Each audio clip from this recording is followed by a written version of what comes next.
Welcome to take साथी। आज की इस इनकम टैक्स रोज के वीडियो में हम लोग बात करेंगे ITR 4 सुगम के बारे में, जो कि नोटिफाई कर दिया गया है विथ चेंजेस जो कि लॉकडाउन की वजह से अनाउंस हुए थे। और काफ़ी सारे चेंजेस जो है लास्ट ITR 4 के अंदर नहीं थे, लेकिन अब यहाँ पे नए ITR फॉर्म के अंदर जो है नोटिफाई किए गए हैं। तो आज की इस वीडियो में हम डिस्कस करेंगे ITR 4 यानी कि सुगम कौन से पर्सन फाइल कर सकते हैं, क्या क्या नए चेंजेस हुए हैं, फाइनेंशियल ईयर 1920 के लिए आपको किन किन बातों का ध्यान में रखना है अगर आप ITR 4 को फाइल करने वाले हैं।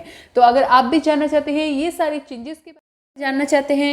चेंजेस के बारे में, तो आप इस वीडियो को पूरा एंड तक देखिए। साथ में इस वीडियो को मैक्सिमम लोगों के साथ शेयर कीजिए, ज़्यादा से ज़्यादा लाइक कीजिए, ताकि मुझे भी मोटिवेशन मिले, मैं आप सभी के लिए ऐसे इस वीडियोस लाती रहूं। और अगर अभी तक आपने मेरे चैनल को सब्सक्राइब नहीं किया है, फर्स्ट टाइम ट्यूनिंग किया है, तो चैनल को सब्सक्राइब करने के साथ साथ बेल आइकन को प्रेस कर दीजिए, ताकि ऐसे ही लेटेस्ट वीडियो अपडेट आप सभी को मिल सके। तो चलिए स्टार्ट करते हैं आज की इस वीडियो को। लेकिन वीडियो को स्टार्ट करने से पहले एक छोटी सी रिक्वेस्ट है कि अगर आपको टैक्स से रिलेटेड कोई भी कमेंट है, क्वेरीज है, तो आप वीडियो के कमेंट बॉक्स के अंदर कमेंट करके बता सकते हैं। साथ में आप सब जुड़ सकते हैं मेरे साथ मेरे टेलीग्राम चैनल पे, जहां पे मैं ऐसे वीडियोस की PPT और PDF शेयर करती हूं। और साथ में अगर आपको कोई भी स्पेसिफिक क्वेरी है, तो आप मेरे साथ ज्वाइन कर सकते हैं यूट्यूब चैनल की मेंबरशिप को, जहां पे आपकी स्पेसिफिक क्वेरीज का आप आंसर ले सकते हैं। तो चलिए स्टार्ट करते हैं आज की इस वीडियो को।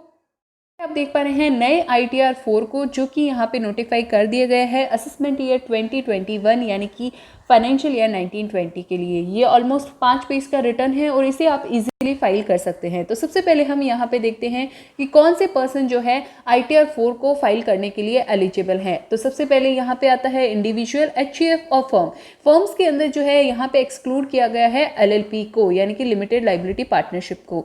साथ में यहाँ पे कंडीशन रखी गई है कि वो सब जो है यहाँ पे स्टेटस जो होना चाहिए वो रेजिडेंशियल स्टेटस, रेजिडेंट होना चाहिए, और उनकी इनकम जो है इंडिविजुअल, HUF और फर्म्स की वो होनी चाहिए अप टू 50 लाख, तो ही वो यहाँ पे ITR 4 को फाइल कर पाएंगे। उसके बाद इनकम जो है वो कौन सी होनी चाहिए, यहाँ पे बिजनेस एंड प्रोफेशन की अगर मैं इनकम की बात करूँ, तो यहाँ पे बिजनेस एंड प्रोफेशन की इनकम जो है वो होनी चाहिए प्रिजम्पटिव नेचर की, यानी कि जो सेक्शन 44 AD के अंदर नोटिफाइड इनकम है वो होनी चाहिए, 44 AE के हिसाब से जो इनकम है वो होनी चाहिए, या 44 ADA जो कि प्रोफेशनल के केस में होती है वो इनकम यहाँ पे होनी चाहिए। साथ में अगर आपकी डायरेक्टरशिप है किसी कंपनी के अंदर, या आपने अनलिस्टेड इक्विटी शेयर्स के अंदर इन्वेस्ट कर रखा है, तो आप यहाँ पे न तो ITR 1 को फाइल कर पाएंगे और ना ही आपका यहाँ पे ITR 4 आपके लिए एप्लीकेबल होगा, जो कि ये दोनों ही रिटर्न बहुत ईजी माने जाते हैं। तो ITR 1 को हम प्रीवियस वीडियो के अंदर डिस्कस कर चुके हैं, जिसका लिंक मैंने यहाँ पे आई बटन पे दे दिया है, और वीडियो के डिस्क्रिप्शन में मैंने प्लेलिस्ट का लिंक दे दिया है, जहाँ पे ये सारे ITRs और इनकम टैक्स से जुड़े सारे अपडेट्स मैंने डाल लिए हैं। इनकम टैक्स रोज की प्लेलिस्ट है, आप वहाँ से जाके उसे रेफर कर लीजिए। अब हम यहाँ पे बात करते हैं पार्ट A, जो कि जनरल इन्फॉर्मेशन की बात करता है, और इसके अंदर जो आपकी डिटेल आती है वो सारी आपसे रिलेटेड डिटेल है, जैसे कि फर्स्ट हो गया, आपका नाम हो गया, आपका पैन नंबर हो गया, जो एड्रेस है, डेट ऑफ बर्थ है, और आपकी कंट्री, स्टेट, पिन कोड, ये सारा डिटेल आएगा। साथ में आपको आपका यहाँ पे मेंशन करना है आधार नंबर या आपका आधार एनरोलमेंट नंबर। उसके बाद आपको स्टेटस बताना है, क्योंकि यहाँ पे इंडिविजुअल, HUF और फर्म के लिए एप्लीकेबल है, तो इन तीनों में से जो ऑप्शन आपके लिए एप्लीकेबल है उस पर आपको टिक करना है। फिर आपको यहाँ पे रेजिडेंशियल या ऑफिशियल फ़ोन नंबर जो कि रजिस्टर्ड है इनकम टैक्स पोर्टल पे, तो वो सारा नंबर यहाँ पे मेंशन करना है। ईमेल ID आपको देनी है। नेचर ऑफ एम्प्लॉयमेंट, अगर आप सैलरीड पर्सन है तो नेचर ऑफ एम्प्लॉयमेंट आपको सेलेक्ट करना है, जिसमें central government, state government, PSU, pensioner, other और नॉट एप्लीकेबल भी शामिल है। तो जो पर्सन आप पे एप्लीकेबल है, जो एम्प्लॉयमेंट एप्लीकेबल है, वो आप यहाँ पे सेलेक्ट कर सकते हैं। फिर आपको यहाँ पे टिक करना है कि कौन से सेक्शन के अंडर आप यहाँ पे रिटर्न फाइल कर रहे हैं। अगर आप ड्यू डेट से पहले रिटर्न फाइल कर रहे हैं तो आप यहाँ पे सेलेक्ट करेंगे ऑन और before due date under section 139(1). अगर आप आफ्टर ड्यू डेट, अब बात आती है यहाँ पे ड्यू डेट की, तो ड्यू डेट यहाँ पे गवर्नमेंट ने बढ़ा के 30 नवंबर कर दी है इसकी। तो 30 नवंबर से पहले अगर आप रिटर्न फाइल करते हैं तो ऑन और बिफोर ड्यू डेट आपका 139(1) के अंदर आएगा। 30 नवंबर के बाद करते हैं तो 139(4) का है। अगर आपका रिटर्न रिवाइज्ड है तो आपको 139(5) के अंदर करना है, और अगर आपका कॉन्डोनेशन के हिसाब से अगर आप रिटर्न फाइल कर रहे हैं तो वो सारी डिटेल आपको फोर्थ ऑप्शन के अंदर सेलेक्ट करनी है। उसके बाद अगर आपको कोई भी नोटिस आया है, डिपार्टमेंट से इंटीमेशन आया है, तो वो सारी डिटेल आपको यहाँ पे फाइल करनी है। उसके बाद बात आती है मोस्ट इंपॉर्टेंट, जो कि अभी इस रिटर्न पीरियड से एप्लीकेबल हुआ है फाइनेंशियल ईयर 1920 से, वो है सेक्शन 139(1) का सेवेंथ प्रोविजो से मैंडेटरी फाइलिंग आती है आपकी इनकम टैक्स रिटर्न की, चाहे आपकी इनकम जो है बेसिक एग्जम्पशन लिमिट से कम हो। तो अब इसमें 3 कंडीशन है जिसको डिटेल में हमने प्रीवियस वीडियो के अंदर डिस्कस किया था कि ITR किसको फाइल करना कंपल्सरी है। लेकिन अगर आपने उस वीडियो को नहीं देखा है तो इनकम टैक्स डोज की प्लेलिस्ट से जाके आप सारी वीडियोस को देख सकते हैं। और इसके अंदर 3 कंडीशन, आपकी पहली कंडीशन बात करती है कि अगर आपने करंट अकाउंट के अंदर चाहे एक या एक से ज़्यादा अकाउंट हो, 1 करोड़ रुपए से ज़्यादा कैश डिपॉजिट करवाया है, या आपने फॉरेन ट्रैवल के लिए खर्चा किया है, चाहे वो खुद के लिए हो या दूसरे पर्सन के लिए हो, लेकिन आपका जो एक्सपेंस है वो एक्सीड करता है 2 लाख रुपए से, और आपका जो इलेक्ट्रिसिटी का कंजप्शन हुआ है, यानी कि इलेक्ट्रिसिटी पे जो आपने एक्सपेंस किया है वो 1 लाख रुपीज़ से ज़्यादा है, तो वो आपको यहाँ पे मैंडेटरी फाइलिंग की कंडीशन में लाता है। उसके बाद अगर आपका रिटर्न आप इन नेचर ऑफ रिप्रेजेंटेशन, यानी कि रिप्रेजेंटेटिव अगर आप रिटर्न फाइल कर रहे हैं तो आपको यहाँ पे यस देना है, और आपके रिप्रेजेंटेटिव की डिटेल जो है वो यहाँ पे देनी है। उसके बाद पार्ट बी जो कि बात करता है आपकी टोटल इनकम का। तो टोटल इनकम की अगर मैं बात करूँ तो यहाँ पे आपकी सारे हेड्स जो है वो ऑलमोस्ट कवर्ड है, जिसमें सबसे पहले आपका बिजनेस एंड प्रोफेशन की इनकम। बिजनेस एंड प्रोफेशन की इनकम के लिए आपको शेड्यूल BP जो है उसका E8 कॉलम जो है उसकी वैल्यू यहाँ पे ऑटोमेटिकली फिल आएगी, तो आपको यहाँ पे शेड्यूल BP भरना है। उसको आगे हम इस वीडियो में देखेंगे। उसके बाद आता है आपका ग्रॉस सैलरी। तो ग्रॉस सैलरी की सारी डिटेल आप यहाँ पे फॉर्म 16 की मदद से फाइल कर सकते हैं, जिसमें आपकी सारी डिटेल्स जो है वो यहाँ पे कवर्ड होगी। आप उस फॉर्म 16 के सारे जो हेड्स है उसको कवर कर सकते हैं। अगर आप डिटेल में जानना चाहते हैं ग्रॉस सैलरी के बारे में तो आप वीडियो के नीचे कमेंट बॉक्स के अंदर कमेंट करके बता दीजिए। अदरवाइज आप मेरे ITR 1 के वीडियो को देख सकते हैं, जहां पे मैंने डिटेल में सैलरी के कॉन्सेप्ट को कवर किया है। उसके बाद हाउस प्रॉपर्टी की अगर बात करूँ तो हाउस प्रॉपर्टी आपको टिक करना है कि आपकी हाउस प्रॉपर्टी सेल्फ ऑक्यूपाइड है, लेट आउट है या deem to be let out है। उसके बाद जो आपने टैक्स पे किया है, एनुअल रेंटल जो आपका रिसीवेबल है वो आप यहाँ पे ले सकते हैं। इंटरेस्ट ऑन बोरोड कैपिटल, अगर आपका सेल्फ ऑक्यूपाइड प्रॉपर्टी है तो 2 लाख तक का डिडक्शन आपको अवेलेबल है। 30% का एनुअल वैल्यू में डिडक्शन आपको अवेलेबल है। जो आपने लोकल अथॉरिटी को टैक्स पे किया है वो भी आप यहाँ पे डिडक्शन जो है ले सकते हैं। और अगर आपका लॉस है प्रीवियस ईयर का इनकम फ्रॉम हाउस प्रॉपर्टी तो उसको भी आप मैक्सिमम सेटअप कर सकते हैं, लेकिन 2 लाख रुपए तक। उसके बाद आती है यहाँ पे अदर सोर्सेज की बात। तो अदर सोर्सेज के अंदर आपको डिफरेंट ऑप्शंस जो है ई फाइलिंग यूटिलिटी के अंदर दिए जाएंगे, जिसमें आपको सेलेक्ट करना होगा। जैसे कि अगर आप कोई भी इंटरेस्ट इनकम है, FDR से इंटरेस्ट है, फैमिली पेंशन है, तो वो सारी डिटेल आप यहाँ पे डाल सकते हैं और अदर इनकम भी यहाँ पे सेलेक्ट कर सकते हैं। साथ में खास बात ये है कि अगर आपको फैमिली पेंशन रिसीव हो रही है तो उसकी डिडक्शन जो सेक्शन 57(1)(a) की है वो डिडक्शन आप यहाँ पे क्लेम कर सकते हैं। और इस तरह से आपके सारे हेड्स की टोटल करके आपकी इनकम जो है वो यहाँ पे आ जाएगी। अब बात आती है यहाँ पे कैपिटल गेन की। तो कैपिटल गेन के लिए आप यहाँ पे ITR 4 जो है वो फाइल नहीं कर सकते अगर आपकी कैपिटल गेन की इनकम है। पार्ट C आपकी बात करता है, डील करता है डिडक्शन से लेके। तो डिडक्शन के अंदर जैसे कि हम सब जानते हैं लॉकडाउन के अंदर रिलैक्सेशन दिया गया था कि अगर आपने 1 अप्रैल से 30 जून 2020 तक कोई भी इन्वेस्टमेंट किया है, खर्चा किया है जो कि चैप्टर 6A की पार्ट B के डिडक्शन से रिलेटेड है, तो आप उसे क्लेम कर सकते हैं फाइनेंशियल ईयर 1920 में।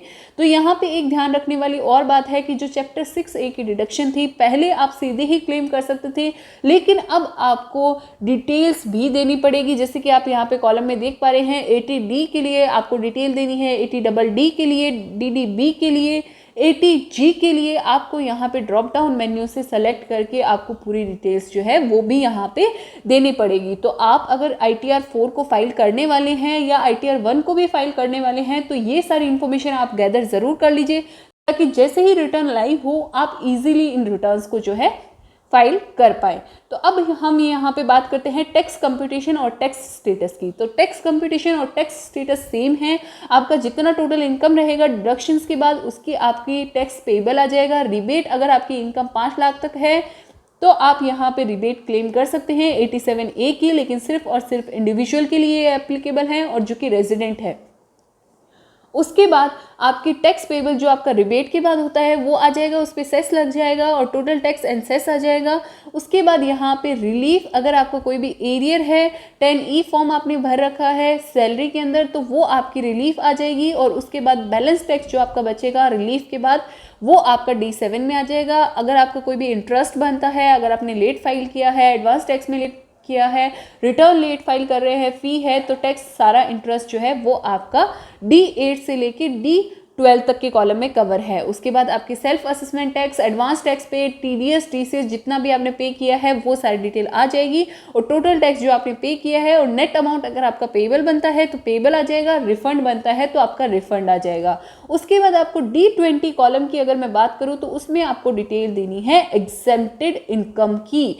उसके बाद आपका अगर रिफंड बनता है और आपके एक से ज़्यादा अकाउंट है तो उस रिफंड को आप यहाँ पे क्लेम कर सकते हैं D21 के अंदर अपनी बैंक अकाउंट की डिटेल को डाल के। अब हमने देखा था कि बिजनेस एंड प्रोफेशन की इनकम के लिए आपको शेड्यूल को फाइल करना है, तो शेड्यूल फाइल करने के लिए यहाँ पे आपको जो है शेड्यूल के अंदर मल्टीपल डिटेल्स देनी है। सबसे पहले यहाँ पे आपको देना है ग्रॉस टर्नओवर और ग्रॉस रिसीट की डिटेल, जिसके अंदर आपका जो इनकम हुई है, जो आपको रिसीट हुई है स्पेसिफिक बैंक के थ्रू, बैंक ड्राफ्ट के थ्रू, इलेक्ट्रॉनिक मोड से जो आपको रिसीव हुई है वो E1A के अंदर देनी है, और एनी अदर मोड यानी कि कैश के अंदर अगर आपको रिसीव हुआ है तो E1B के अंदर देनी है। और जो प्रिजम्पटिव टैक्सेशन के अंदर अगर आप जाते हैं तो E1A के हिसाब से जो आपका रहेगा वो 6%, और जितना प्रॉफिट आप यहाँ पे दिखा रहे हैं वो इनकम आ जाएगी, और 8% के अंदर जो आपका इनकम आ रहा है वो सारी डिटेल यहाँ पे आ जाएगी। उसके बाद एक ध्यान रखने वाली बात है, प्रिजम्पटिव इनकम यानी कि 6% और 8% से ज़्यादा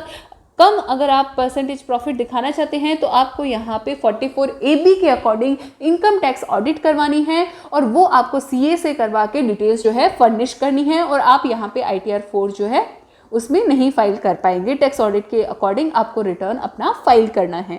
उसके बाद अगर आप प्रोफेशन के अंदर है, बिजनेस के अंदर नहीं है, तो जितनी ग्रॉस रिसीट आपको रिसीव हुई है और 50% ऑफ ग्रॉस रिसीट वो आपका 44ADA के अंदर आपका बिजनेस एंड प्रोफेशन की इनकम मान ली जाएगी। AE की अगर मैं बात करूँ कि अगर आप heavy vehicle goods and carriage के अंदर के प्रोफेशन के अंदर है तो आप यहाँ पे जो है जो रेंटल आपको रिसीव हुआ है, जितना आपका रेंटल रिसीव हुआ है उस हिसाब से कैलकुलेशन नहीं होगी। यहाँ पे आपका जितना गुड्स कैरेज की कैपेसिटी है उसके अकॉर्डिंग आपको अपना रिटर्न जो है यहाँ पे इनकम कैलकुलेट होगा, जिसमें बताया गया जैसे कि presumptive income under section 44AE for goods and carriage computed 1000 per ton per month in tonnage exceeding 12 metric ton और एल्स 7500 पर मंथ और the amount claim to have been actually earned whichever is higher।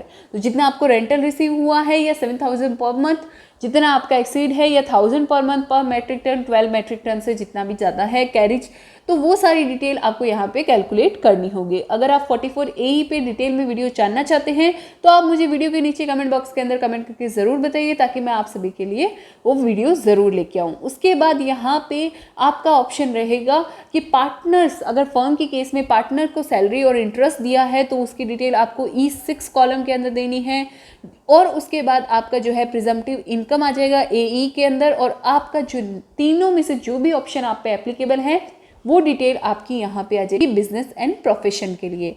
उसके बाद यहाँ पे आपको detail देनी है GST से रिलेटेड, जो आपका GST नंबर है, सारे GST नंबर्स की आपको डिटेल देनी है, और annual value of outward supply यानी कि GSTR 1 के जितनी भी आउटवर्ड सप्लाईज का है उनका सारा आपको 12 महीने का टोटल करना है, और उसकी डिटेल आपको यहाँ पे देनी है। उसके साथ साथ आपको यहाँ पे जो है, पहले आपको बैलेंस शीट फाइल करनी ज़रूरी नहीं होती थी, लेकिन अब आपको बिजनेस की बैलेंस शीट भी देनी है यहाँ पे। उसके बाद यहाँ पे शेड्यूल IT के अंदर जो आपका एडवांस टैक्स और सेल्फ असेसमेंट टैक्स आपने पे किया है उसकी डिटेल आ जाएगी, जो आपको 26AS के अंदर भी दिखती है, और TCS और TDS की डिटेल भी आप यहाँ पे आपको देनी है। अगर आपकी सैलरी की इनकम है तो फॉर्म 16 से TDS जो आपका डिडक्ट हो रखा है, TCS वो सारी आप ले सकते हैं। 16A से अदर सोर्सेज की जो आपकी TDS डिडक्ट हुआ है उसकी डिटेल आप ले सकते हैं। नया शेड्यूल DI जो यहाँ पे लॉकडाउन के अंदर जो रिलीफ अनाउंस हुआ था उसके लिए यहाँ पे दिया गया है, तो इसमें आप जो है आप डिक्लेयर कर सकते हैं जो इन्वेस्टमेंट आपने किया है 1 अप्रैल से लेके 30 जून तक 80C से लेके 80GGC के अंदर। तो वो सारा डिटेल आपको यहाँ पे फिल करना है और ये डिटेल जो है वो आपके ऐड हो जाएगी डिडक्शंस के अंदर। और साथ में आपका 1 अप्रैल 19 से लेके 31 मार्च 2020 तक जितना भी आपका डिडक्शन रहेगा, इन्वेस्टमेंट रहेगा, वो सारा इधर आ जाएगा। उसके बाद आपको रिटर्न को वेरीफाई करवा देना है। रिटर्न को वेरीफाई करवाने के बाद आपको यहाँ पे रिटर्न को जो है सबमिट कर देना है। तो कुछ इस तरह से ITR 4 को हमने डिटेल के अंदर डिस्कस किया है। आशा है आपको इस वीडियो से क्लैरिटी मिल गई होगी। अगर फिर ये आपको कोई भी क्वेरी है, कमेंट है, तो आप वीडियो के कमेंट बॉक्स के अंदर कमेंट करके बता सकते हैं। मैं आप सभी के लिए वो वीडियो ज़रूर लेके आऊँगी। आज के इस वीडियो में बस इतना ही। इस वीडियो को मैक्सिमम लोगों के साथ शेयर कीजिए ताकि उनको भी अपडेट मिल सके। और अगर अभी तक आपने मेरे चैनल को सब्सक्राइब नहीं किया है तो उसे सब्सक्राइब करने के साथ साथ बेल आइकन को प्रेस कर दीजिए ताकि ऐसे ही लेटेस्ट वीडियो अपडेट आप सभी को मिल सके। आज के इस वीडियो में बस इतना ही। मिलते हैं ऐसे ही लेटेस्ट वीडियो अपडेट के साथ। तब तक के लिए कीप वॉचिंग, स्टे अपडेटेड। जय हिंद।